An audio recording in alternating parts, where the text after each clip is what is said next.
Hi, I think creating programming language is super fun, so that's why um if we're recording a video in creating a programming language, now I I'm just seeing this for fun, but I also want to showcase it. I think usually making tutorials is quite fun. However, this is the second time I'm recording this because my recorder crashed. That is the case. Let's just get right in. I want to be just the Rust level made the of this computer, so. Okay, with writing Parser, you have to decide, okay, if I see function keyword, I know this is probably not JavaScript, but it's something looking very simple. So, to them my interview about JavaScript, I'm one of them, like I would just change it around. If I see the function keyword, I know if some identifier has the fault, and if some identifier falls, and I also know, there will be curly braces. Inside the curly braces, there may be one identifier, maybe multiple ones, but eventually I will definitely hit this point. So these are all guarantees, and I always know when I'm the function keyword. That is to say, by the way, I am not going to do this. This is not going to be part of the language. I don't like put it like this. But this is supposed to be solved. I get the fire. Go solve just that once. And for bodies, I would just leave them empty for now. The thing is, every function has whitespace preceded. So I will just, I will write my code in a way that I live on, and like one trade for everything that's possible, and of course like a struct. Then the struct will look like in JavaScript it will look like. I don't describe this enough. This is the Rust story. Basically, for everything that I can parse, I also want to be able to parse it with whitespace, and I can do this with a trade. And one additional message. I I have very, very basic trade. And here, it's just, I've created a parser trade, and I have like one method here, parse, which just says, take an input string, and then we return this sort of result here, which basically says, okay, it might fail, or it might return or item, like this, and the entire rest.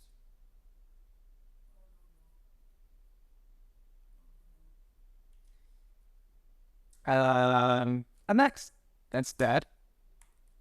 And on the rest, then we can apply other causes. This is how it always works. And for example, we apply, but we recognize, there's a function keyword, and we have this as the rest. And now the quickly because stop there. Okay. That means what burst. So now we'll derive like a very simple method, and all this is doing my cookie. It just sees that or actually just either write with a blue, just eating after this together. And we call it parse WS, the white space, and it's just this exact same thing that we don't care about preceding white space. We parse it along.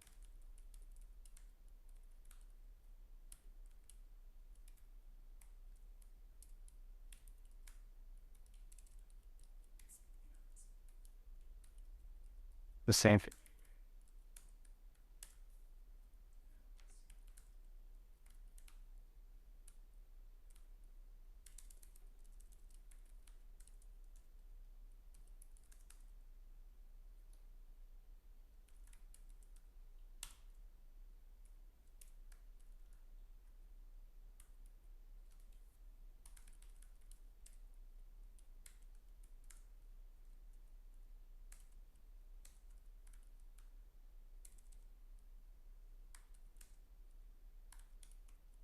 So now, what we have here is that we basically recognize all white spacing new line characters. I will extend this to recognize tabs. though I don't like cups, and carry each turn. No, I don't like. Or we just manage just these things. Who knows? Geez, there's a Paul whitespace cards.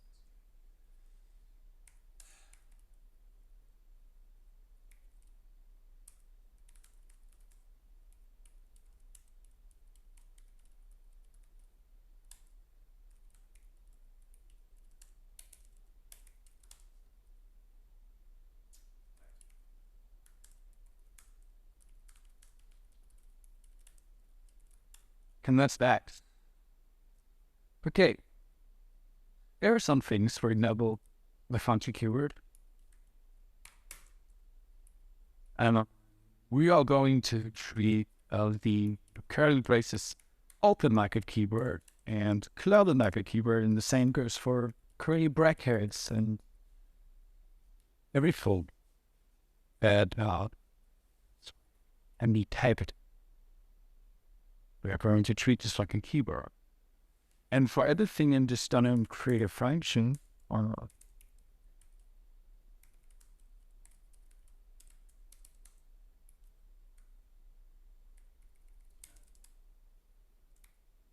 and I'm going to pretend that I haven't met. And I am the struct function. It's an empty struct. I don't carry any information there. Come on.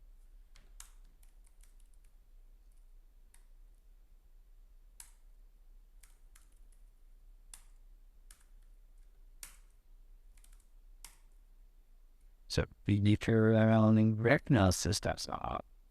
And in this case is easy. We just recognize the word function.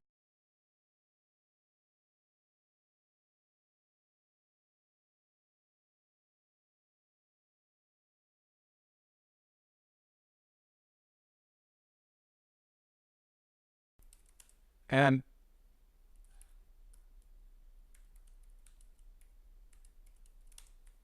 that would always look like this. And it will always look like this. And what is happening is that we first, we take the word function, and after that in return, there's something you need to focus on. There's the just question mark here, which means if we don't find the word function, this just going down. This will return error. And then we know, okay, the next word isn't function. The next thing isn't the keyword. That's cool. What we would actually need to do later on is also recognize that after this, for example, event has more identifier characters, we don't have to care about this from now because it is part of the project at the moment. And basically, we do the exact same thing. Like I will already tell you this for everything else that is remotely like a keyword. So for example, curly open.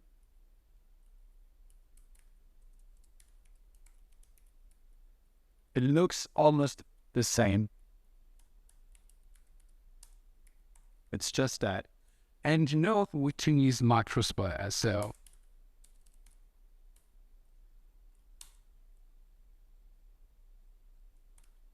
I call this a keyword function, and then it's just like the name, which is an identifier of the content with some expression.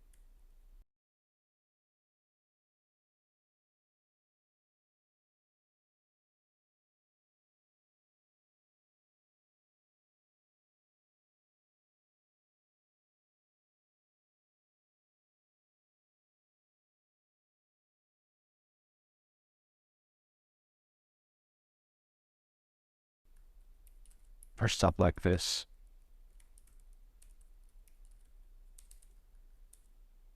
And it's super fast. The question is, why would we again want to have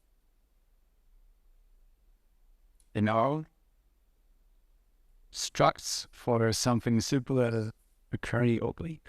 Well, the answer is because then we can also now have automatically the method to parse white space, and that's super useful because sometimes we have white space here, and then for a keyword might be con, like this.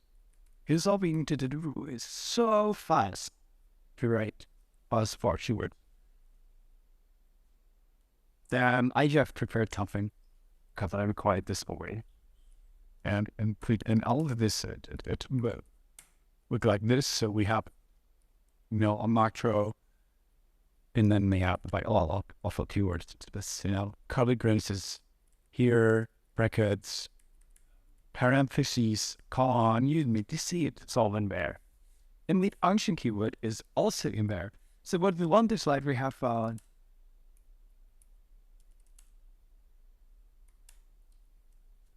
have like a structure for the function definition, and it's gonna have a name, which is a string, and there's gonna be our exclusion of the macro string just stands and JavaScript style types, and a body. Yeah, body plus.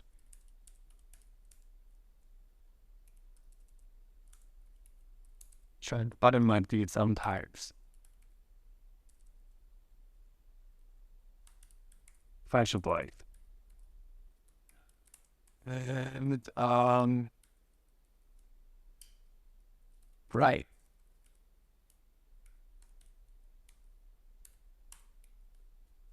Well, I have already made it much at this point.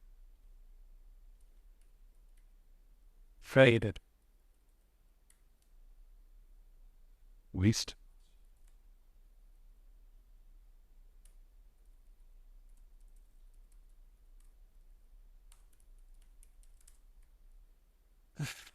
So boiling by way up here is, I'm just putting the source flag and the find order. And I told you we have like the body is its own type. It's empty for now, but it won't be empty forever.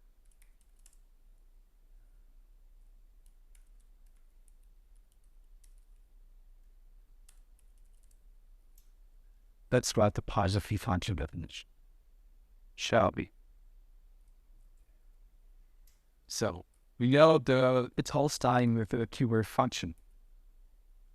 Then an identifier tones, arguments, and then the function bodies. It's 4 steps. It's nice.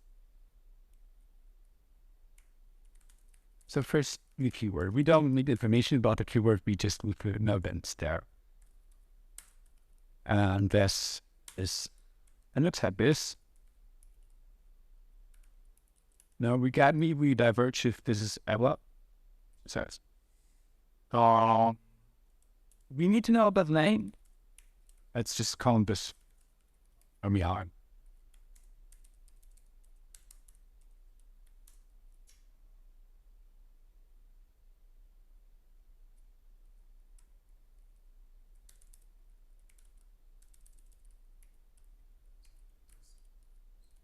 It's just an identifier.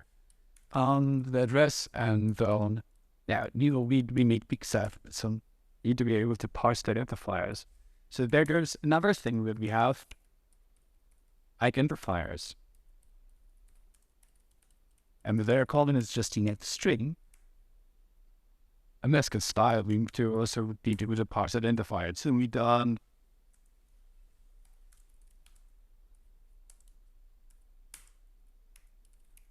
that's probably interesting. Like we can imagine this is probably easy to parse. We just taking a wire, or we take at least one character,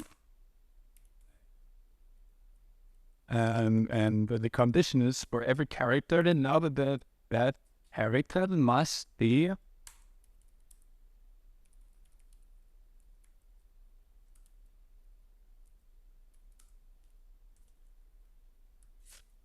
between A and Z. Or, maybe even uppercase A and Z. And maybe even lowercase character. But then we have the trouble, we don't know how we can parse this. We can this we are going to be stuck with x1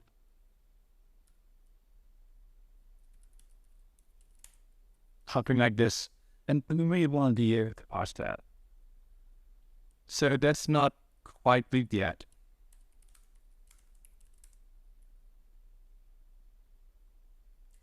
Or Soyuz, well, is that not like this? Yeah. The second part is very similar.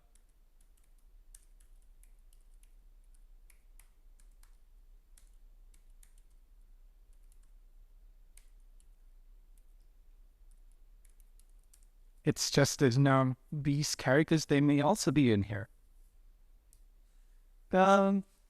Basically we want to have that as a pair.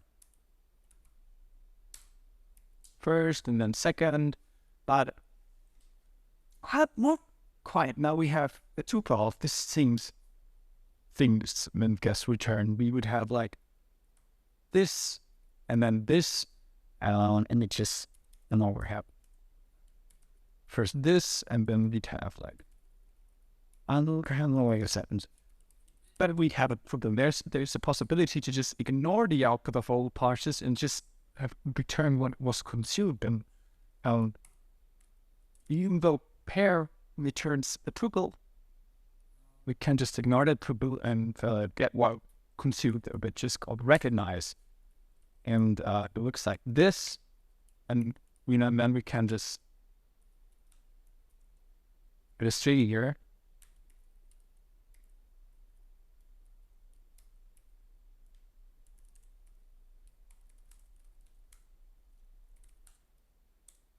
Do we have our identifier? No, it's still just, the strt type, one string, so for the enders. But this, and we're fine. And it's gonna return the rest. Prime. It's cool, isn't it? So, going through our factual definition, we cannot is poly.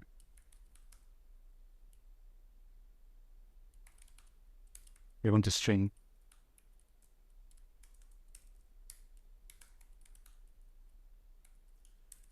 Keep in mind there's white space before there's some use and release these WS partners here. Why not? And that's that. Also, I don't have this stuff in my language. I don't want it. So we will also know if a function is written anywhere there, we must be an identifier of it, so, or something is fundamentally broken with. Or everything, really. For Rylan.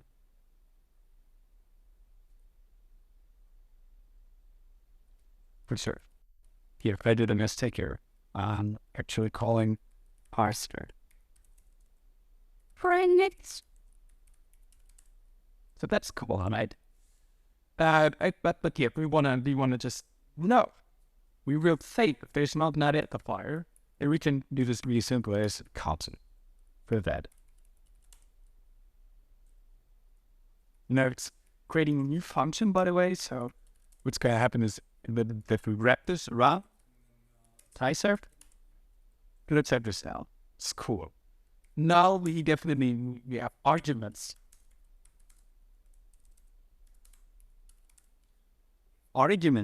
And for that, no, I'm not struck because we want to reuse this for like just and now look like this. We have RNS out.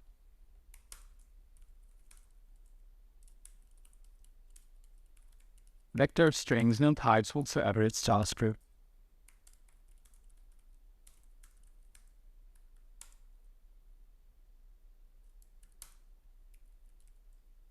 And we will always start. Can't you break it? Oh no, just an parent for this is open.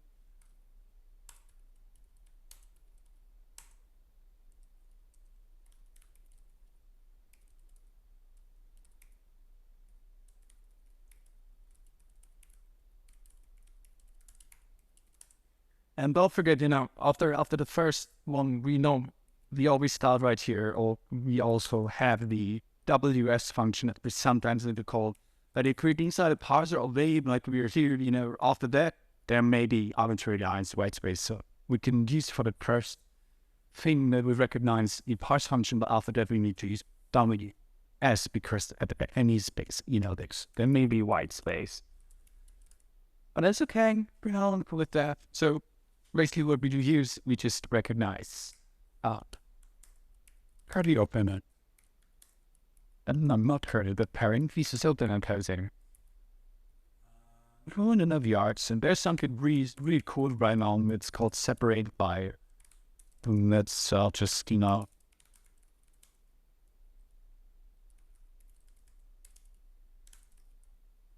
separate this action, separate this zero because it may be empty. The separate this, we just got keyword for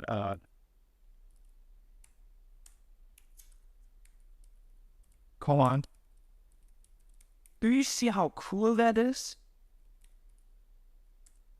Do you see how cool that is? I can just pull this in here. It really pays off what we did before. And now we have, of course, the function. The function is, this identifier parse WS. And isn't that super cool? Isn't that super fucking awesome? And that's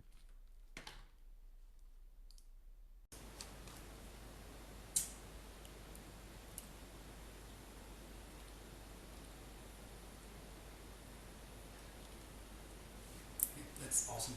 The thing is, we get here, like this is a vector of items. We want a vector of strings, and we can use another function here to basically transform this without having to do it retroactively, which is called map. And we want to map the output of this parser, just to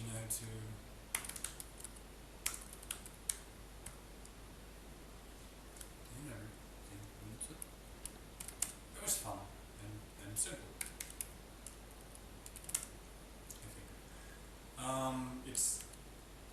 It's a non-combinator. And right, now we can just say, okay. I'm done. Oh, right.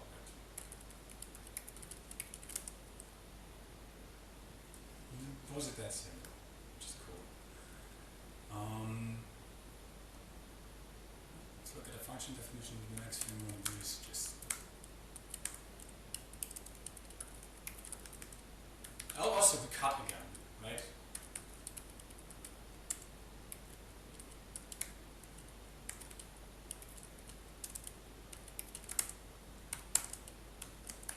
And then of course the body.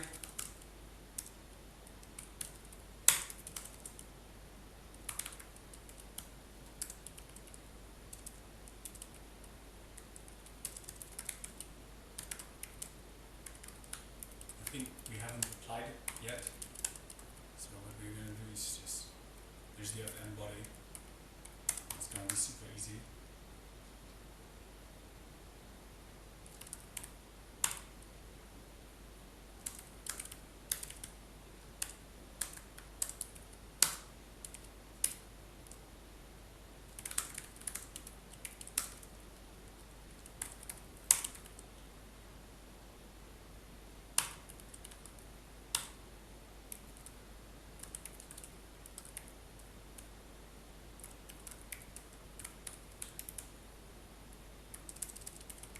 So what we do here is just we recognize these keywords, even with white space in between, it's okay. And then we just say, return the rest if all that was successful, otherwise, these question marks will diverge. Anyway, in return a function body.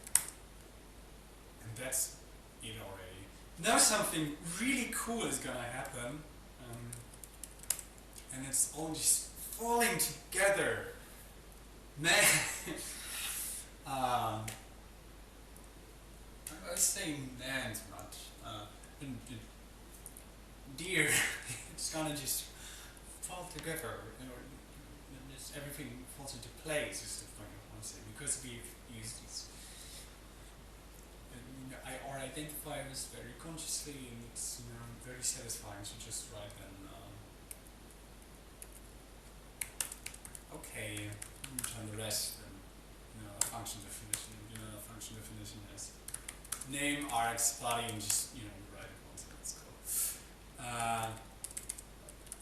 We should have called name. That's it. We have write a parser for our function definition, and we'll just run this. Oh, there's also a problem with the identifier, by the way.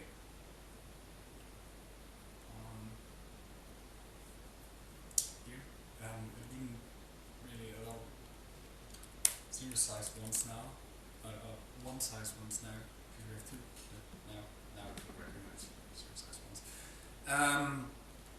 Right, and just look at this. We run this, and it doesn't work at all. It doesn't work at all. No. I'm a bit surprised. I don't know why.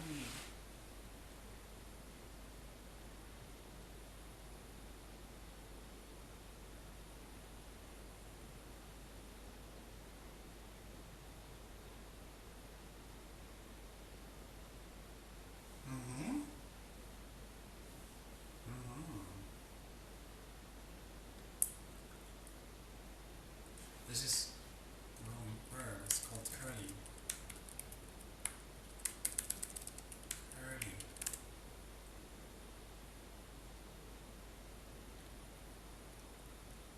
Do you see that? I'm sorry. Do you see that? Alright. Okay, so what's happening now is that we have in here everything, we have our definition in here, and if we pass in some args, that's okay. We will pass them as well. So you see now we have arguments in here. This is precisely what we have hoped for most. And we see the rest, that's just this. This is just the rest of that.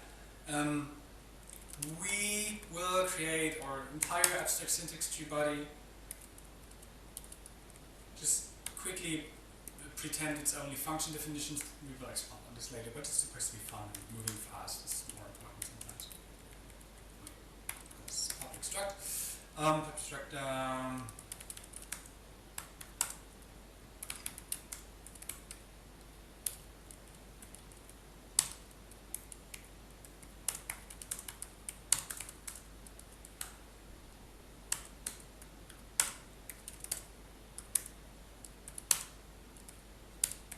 And we just want to create a list of those. It's actually very simple.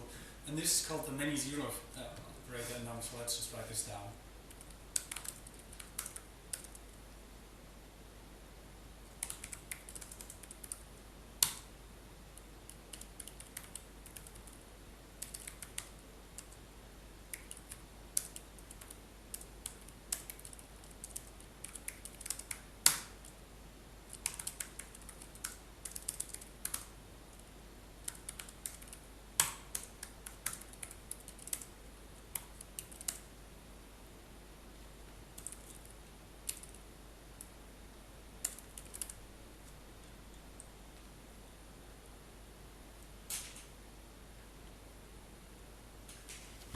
Now nothing remains. We have parsed the entire source code that we have. Okay, our bodies are empty. This isn't doing much, but we have every function definition, every single argument, everything works out. You see, right here, we have our structures.